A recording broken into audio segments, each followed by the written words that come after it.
I can't just spend another dollar to get another dollar of revenue. I want to spend a dollar to get $5 in revenue, and that's really hard to do because people just want to keep adding and adding and adding to grow. So it really is about this platform of growth. It's about this precision execution to drive it, and it's really about doing things that maybe you've never done before, right? The land of the unknown, whether it's going global, whether it's getting synergy out of a merger, whether it's bringing new people in to take the blending of what you've got that got you to where you are, complemented by new talent to get this 1 + 1 is 5 or more.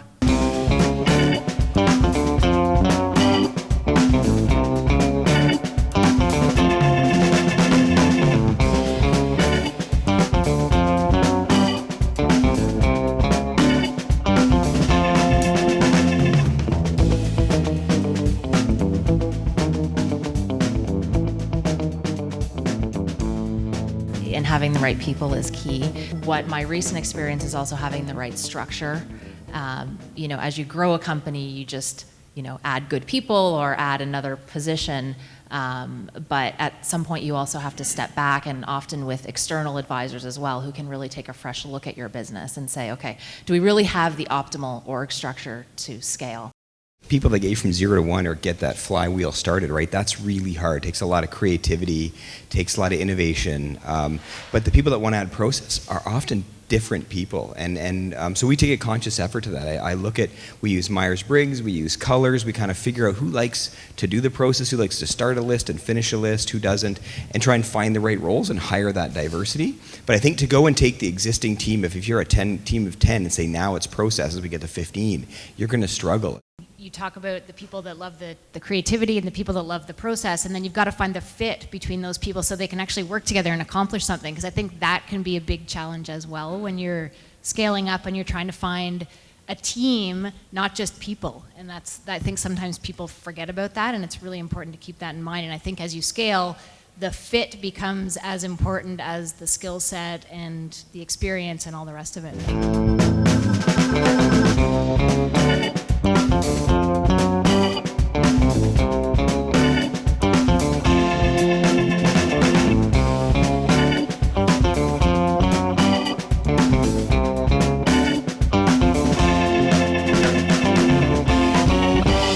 There's an element about businesses that grow and are trying to scale around intentionality of process.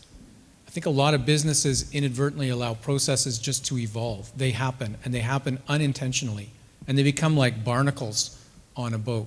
So intentionality of design of processes, I think, is a key component of scale. The sources of capital change as your company scales as well. So it might be VC, it might be private equity, maybe you're going to access the public markets. Even as a publicly listed company, you may find other sources like direct investment from Chinese partners or a joint venture, Japanese partners, whatever. So remember the earlier comments we made about what got you where you are isn't necessarily going to get you where you want to go. That applies to capital as well.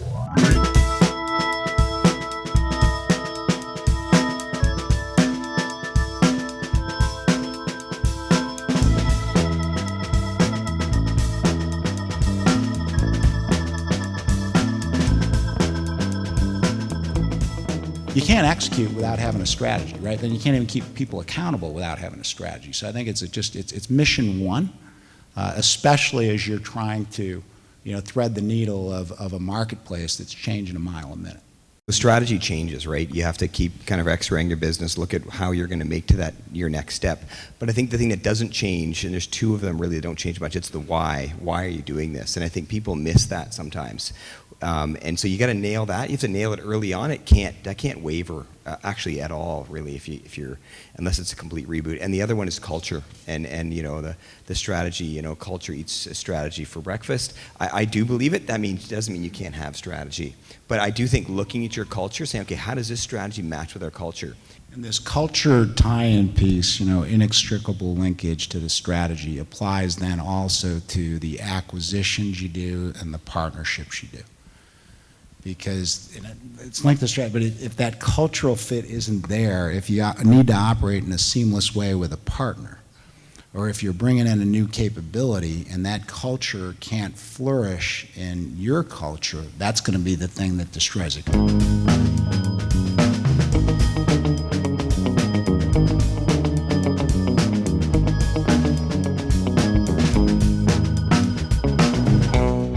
For me, it's all about being more on the business than in it. So again, and we were 15, not, but 5-6 years ago, and 35 and 50, and now probably over 200 with contractors. It's almost always on the business now, and that is really hard as you scale a business to get out of the day-to-day of the business, to let things go and spend time on the business. And I think that's it's hard to do because I'm not doing anything. I'm not helping anybody. I'm not closing a deal. I'm not solving a problem. You need to be looking out ahead. You need to be looking at how the process, you need to be looking at team dynamic.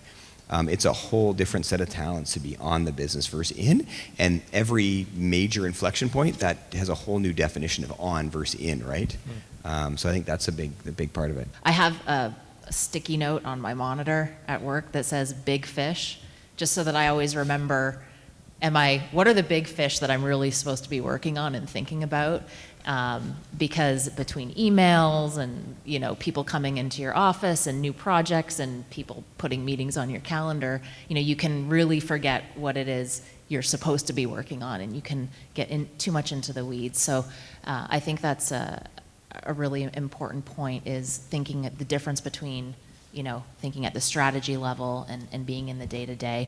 One of the other important things from an exec team perspective as you're scaling too is looking at your, and I hate to use this sort of term, but KPIs, right? And really keeping an eye on the ball and making sure you as a team are ensuring your business is going in the right direction.